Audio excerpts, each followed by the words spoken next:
الحمد لله وكفى وسلام على عباده الذين اصطفى أما بعد. أعوذ بالله من الشيطان الرجيم. بسم الله الرحمن الرحيم. لقد من الله على المؤمنين إذ بعث فيهم رسولا يتلو عليهم آياته ويزكيهم ويعلمهم الكتاب والحكمة. صدق الله العظيم. قال النبي صلى الله عليه وسلم: بعثت لأتمم مكارم الأخلاق، أو كما قال رسول الله صلى الله عليه وسلم. معزز علماء کرام اور سامعین اعظام، بہرحال یہ منتظمین کی محبت ہے جس کے صدقے میں آپ کے سامنے ہوں، اور آپ کے شہر کے معتبر علماء کرام حضرت مفتی ہلال احمد صاحب قاسمی، حضرت مولانا محمد آصف صاحب قاسمی جو میرے استاد بھی ہیں، ان حضرات کے بیانات سے آپ حضرات مستفید ہوں گے۔ بہرحال آپ کی محبتوں کا صلہ ہے، میں آپ کے سامنے آ گیا۔ آیت کریمہ جو تلاوت کی ہے اس کا ترجمہ سمجھیں، اور ترجمہ کے بعد دو ایک بات میں کہہ سکتا ہوں آپ کے سامنے۔ اللہ رب العزت ہم سب کو ان پہ عمل کی توفیق نصیب فرمائے۔ جو آیت کریمہ تلاوت کی ہے،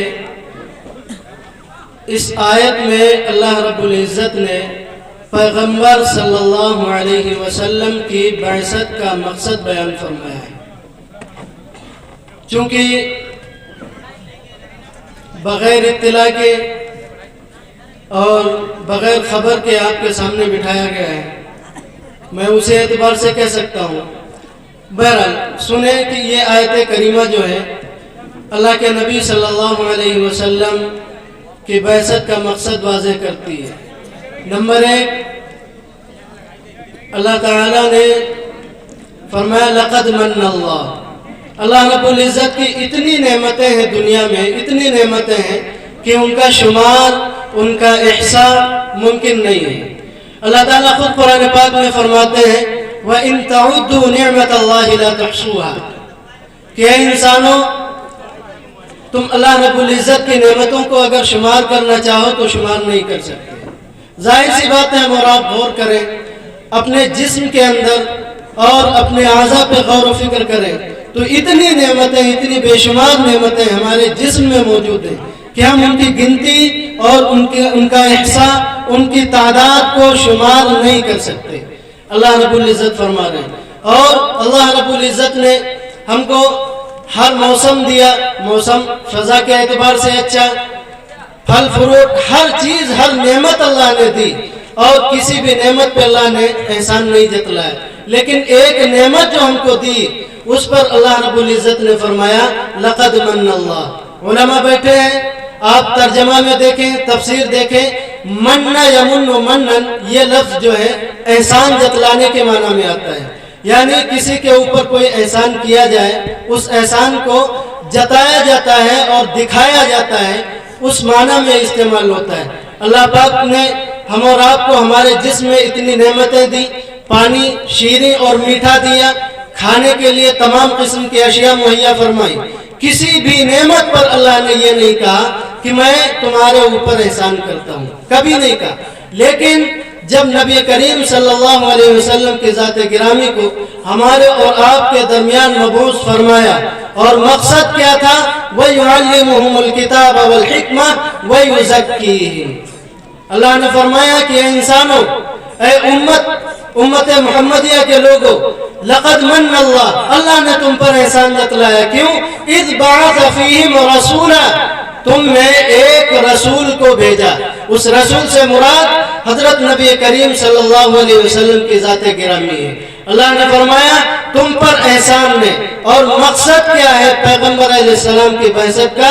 وَيُعَلِّمُهُمُ الْكِتَابَ وَالْحِكْمَةَ، پیغمبر اپنی امت کے لوگوں کو اپنی امت کو یعلمہم الکتاب، کتاب سکھلائیں گے، کتاب سے مراد قرآن کریم میں، اور والحکمہ، حکمت کی باتیں سکھلائیں گے، کتاب کی اور حکمت کی بات، اور اگلا جو مقصد وَيُزَكِّيهِمْ، انسان کو اپنی امت کو ظاہری اور باطنی ہر اعتبار سے پاک فرمائے، الکتاب والحکمہ وَيُزَكِّيهِمْ، تزکیہ ہمارے ظاہر کا بھی ہوگا اور ہمارے باطن کا بھی ہوگا، ہمارے دلوں کا جو تزکیہ ہے اس کے اندر حسد نہ ہو، جلن نہ ہو، غیبت نہ ہو، برائی نہ ہو، یہی چیز ہے پیغمبر کی بعثت کا یہی مقصد ہے، وَيُزَكِّيهِمْ، تزکیہ ہمارے دلوں کا کیا ہے؟ حدیث پاک میں اللہ کے نبی علیہ السلام نے فرمایا لا تحاسدوا ولا تباغضوا ولا تدابروا وكونوا عباد اللہ اخوانا، کہ اے لوگوں لا تحاسدوا، ایک دوسرے سے حسد نہ کرو۔ حسد کس کو کہتے ہیں؟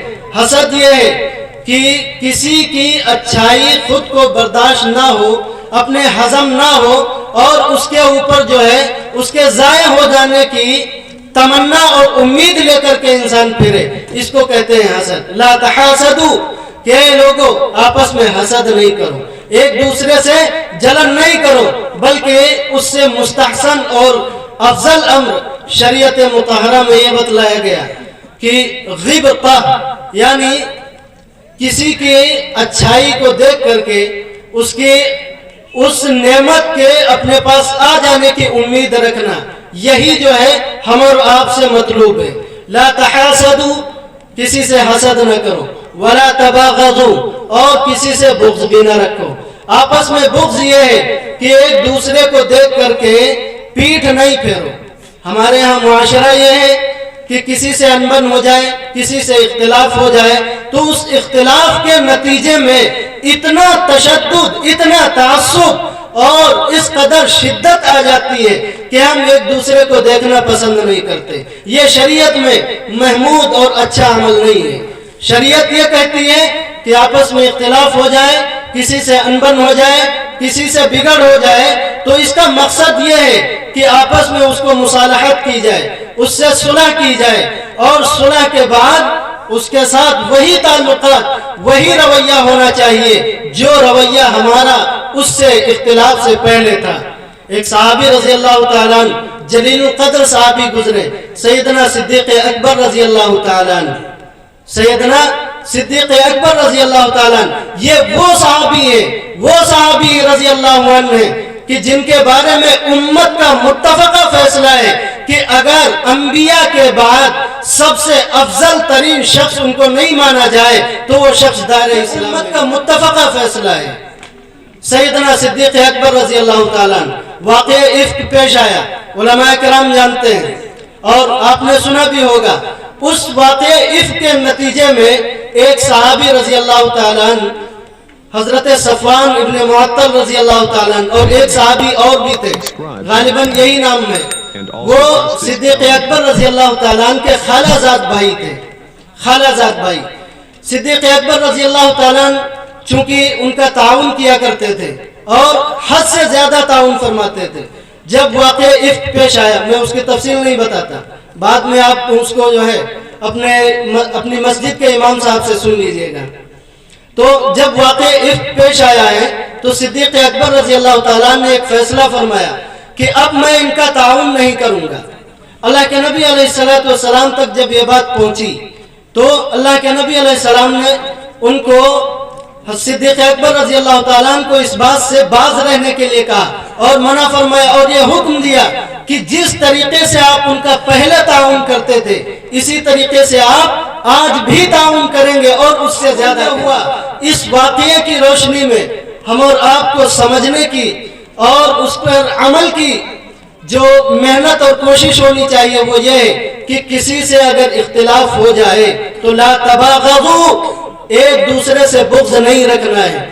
آگے فرمایا لا تحاسدوا ولا تدابروا ولا تباغضوا ولكن كونوا عباد اللہ اخوانا، لیکن آپس میں اللہ کے نیک بندے بن کر کے رہو، آپس میں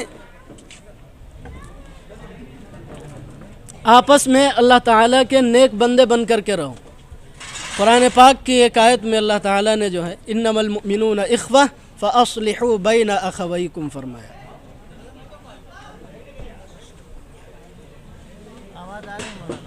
جی آپ لوگ بیٹھے رہیں خاموشی سے. آپس میں ایک دوسرے سے بغض نہیں ہونا چاہیے. ولیکن کونوا عباد اللہ اخوانا، آپس میں بھائی بھائی بن کر کے رہو. بھائی بھائی بننے کا مطلب یہ ہے کہ قرآن کریم جو ہے دوسری آیت میں فرماتا ہے، اللہ تعالیٰ فرماتے ہیں انما المؤمنون اخوہ فاصلحوا بین اخویکم، کہ تمام ایمان والے آپس میں بھائی بھائی ہیں، اور بھائیوں کے درمیان اختلاف اور بغض یہ اچھی بات نہیں ہے. اللہ تعالیٰ ہم سب کو عمل کے توفیق نصیب فرمائے، آمین. اور پیغمبر صلی اللہ علیہ وسلم کی بعثت کا جو مقصد ہے، ہم نے جو جلسہ اور اپنا پروگرام رکھا ہے، جلسہ سیرت النبی کے نام سے رکھا ہے، پیغمبر علیہ السلام کی سیرت کو اپنے اندر اتارنے کی ضرورت ہے، اور پیغمبر علیہ السلام کی بعثت کا جو مقصد ہے اس کو عام کرنے کی بھی ضرورت ہے. پیغمبر علیہ السلام کی بعثت کا مقصد محض یہی نہیں ہے کہ ہم یا رسول اللہ کے نعرے لگا دیں. پیغمبر کی بعثت کا مقصد یہی نہیں ہے کہ ہم ایک جشن بعثت کا مقصد صرف یہی نہیں ہے کہ ہم جلوس کر دیں، ان کے نام سے جلسے نکال دیں. یقیناً ایسا نہیں ہے، بلکہ پیغمبر کی بعثت کا اصل مقصد ہمارے قلوب کا تزکیہ ہے، یعنی ہمارے دلوں کی صفائی ہو جائے، ہم ظاہری اعتبار سے بھی پاک ہوں، باطنی اعتبار سے بھی پاک ہوں، ہر اعتبار سے ہم پاک ہوں، ہمارا معاشرہ پاک ہو، ہمارا سماج، ہمارا معاشرہ پیغمبر کی جو سیرت ہے، پیغمبر کا جو طریق ہے، پیغمبر علیہ السلام کی جو عادات ہیں، اطوار ہیں، ان تمام کو اپنے اندر سمونے کی کوشش کریں. پیغمبر علیہ السلام کی بعثت کا مقصد یہی ہے تزکیہ، اور وہ تزکیہ جو ہوگا ہمارے اور آپ کا دل ہو، ہمارا ظاہر ہو، ہمارا باطن ہو، کسی بھی اعتبار سے ان تمام چیزوں کا تزکیہ ہوگا. پیغمبر علیہ السلام کی سیرت کو اپنے اندر سمو کر کے. کیوں؟ اس لیے کہ صدیقہ اما عائشہ صدیقہ رضی اللہ تعالیٰ عنہ فرماتی ہیں کان خلقہ القرآن، پیغمبر علیہ السلام کی تمام چیزیں قرآن سے ملتی جلتی تھیں. وما ينطق عن الهوى ان هو الا وحي يوحى، پیغمبر علیہ السلام جو بولتے تھے وہ بھی وحی تھا، جو کرتے تھے وہ قرآن اور شریعت کے عین مطابق تھا. پیغمبر علیہ السلام کی سیرت سے متعلق اگر ہم پروگرام کرتے ہیں، ان سے متعلق اگر ہم جلسہ کرتے ہیں، تو اس کا مقصد بھی یہی ہونا چاہیے کہ پیغمبر کی سیرت کو ہم اپنے اندر لائیں گے، پیغمبر کی عادات کو اپنے اندر لائیں گے. ایسا نہیں ہونا چاہیے کہ اشتہار پہ لکھ دیا النکاح من سنتی، اور کر کیا رہے ہیں؟ خلاف سنت کام کر رہے ہیں. جو خطیب صاحب ہیں، قاضی صاحب ہیں، نکاح خاں صاحب ہیں، وہ بھی پڑھ رہے ہیں النکاح من سنتی فمن رغب عن سنتی فلیس منی، کہ نکاح میرے پیغمبر کی سنت ہے. پڑھ بھی رہے ہیں، اور کارڈ کے اوپر، شادی کارڈ کے اوپر، اشتہار کے اوپر بھی لکھا ہوا ہے نکاح من سنتی، لیکن ہمارے تمام طریقے سنت کے خلاف ہیں، سنت کے خلاف ہے. اب ظاہر سی بات ہے، یہ کون سی محبت ہوگی؟ یہ کون سی محبت ہے کہ لیلا اور مجنوں کی کہانی ہم سنتے ہیں کہ اس کی گلی سے گزرتا ہوا جو کتا ہوتا تھا اس کو بھی بوسہ دیتا تھا.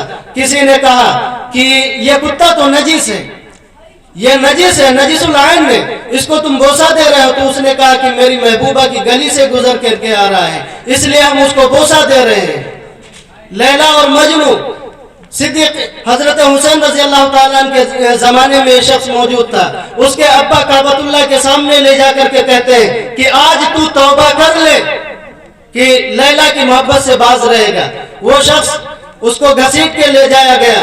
جب وہ کعبۃ اللہ کے سامنے پہنچتا ہے تو اس کے ابا بولتے ہیں کہ آج تو توبہ کر لے، آج کے بعد کبھی اس کی محبت کا کوئی چرچا نہیں کرے گا، تو وہ کعبۃ اللہ کے سامنے جا کر کے ہاتھ اٹھا کر کے کہتا ہے اللہم زد حب لیلہ، اللہم زد حب لیلہ، اللہم زد حب لیلہ، کہتا ہے کہ اللہ لیلہ کی محبت اور بڑھا دے۔ تو ایک وہ شخص ہے جو دنیاوی اور فنا ہونے والی شے کے اوپر مٹا جا رہا ہے، اور اس کی محبت کا انجام کیا ہے؟ ناکامی۔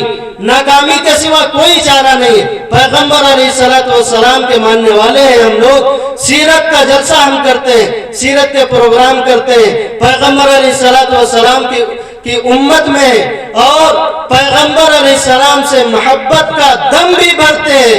اس کا تقاضا یہ ہے کہ سیرت ہمارے اندر ہو، پیغمبر کی اطوار، پیغمبر علیہ السلام کی عادات، اور حضور علیہ السلام سے محبت کے ساتھ ساتھ آپ کے تمام طریقے ہماری زندگی کے اندر ہو، خواہ وہ ہمارا گھرانہ ہو، ہمارے گھر کی بچی ہو، ہمارے گھر کی بیٹی ہو، ہماری بہن ہو، اس کے اندر بھی وہ عادات ہو، ہمارے بوڑھے ہوں، ہمارے بچے، ہمارے جوان، ہر کسی کے اندر پیغمبر کی سیرت سموئی ہوئی ہو، پیغمبر کی عادات ان کے اندر ایسی کوٹ کوٹ کر کے بھر دی جائے کہ ان کا کوئی بھی عمل سیرت کے خلاف نہ ہو، پیغمبر کی عادت کے خلاف نہ ہو، سنت کے خلاف نہ ہو۔ ہمارے ان پروگراموں کا یہی مقصد ہے۔ اللہ رب العزت نے پیغمبر علیہ السلام کی بعثت کا مقصد یہی بیان فرمایا، وَيُعَلِّمُهُمُ الْكِتَابَ وَالْحِكْمَةَ وَيُزَكِّيهِمْ۔ تزکیہ یہی ہے، تزکیہ اسی سے ہوگا جب پیغمبر کی سنتوں کو ہم عام کریں گے اور اپنے اندر سمونے کی کوشش کریں گے۔ اللہ رب العزت ہم سب کو عمل کی توفیق نصیب فرمائے۔ اور دیگر علماء کرام آپ کے شہر کے موجود ہیں، آپ حضرات ان کے بیانات سے مستفید ہوں۔ وآخر دعوانا الحمدللہ رب العالمین۔